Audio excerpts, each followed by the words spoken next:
I'm Kathy Skirman, and I was Don's sister-in-law. And more than that, we were really good friends. When he came to Calvin, Doug and I had a house, and I remember Don rented the upstairs of our house. And I don't remember very much else about it, except I was like, oh my gosh, now I have to take care of 2 Skirman men back in the day. The thing I always think about when I think about Don is his love of food and cooking. To the point where last night we were trying to find stuff in the kitchen and we couldn't really find anything because he never let us in there. He's like, out, it's my kitchen, I'm gonna cook. So I have so many fond memories of being around the table, and Don would bring the dish out that he had labored over for many, many hours and sit it down, and he'd start serving. And then as we all started tasting, he'd watch and just wait for our, praise, pretty much. And we'd be like, this is great, this is delicious. And then he'd be like, well, I could have done this better, and I could have done this better. And so he never would just celebrate the fact that it was like a gourmet meal.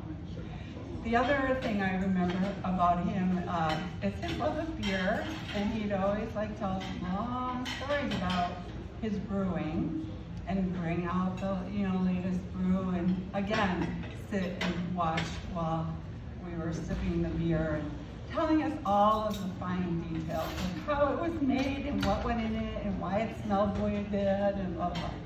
So those are memories. When he and Shelley were at Mayo, that's one thing I always think about when I think about the Skirmans. They're kind of rule breakers. They don't really like to follow the rules. So it was true. When he was at Mayo, he was supposed to strictly stay within a certain time of the hospital in case after treatment something would happen. But he and Shelley had been cooped up in that small little room at Mayo, and so I went down and took him out, and I'm like, okay, we're gonna break the rules together. And so I started driving, and then I was like, oh, what if they really have like a tracker on him and they know that I took him out of the radius that he was supposed to be in, but we didn't get caught. I did bring him, though, he and Shelley, to the restaurant, which he also probably shouldn't have been out because of COVID risk. And we sat down, and the first thing he ordered was a beer.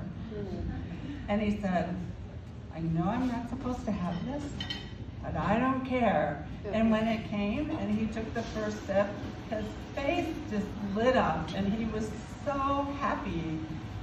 So that made me happy too, that, I'm really a rule follower, but for him, I broke the rule.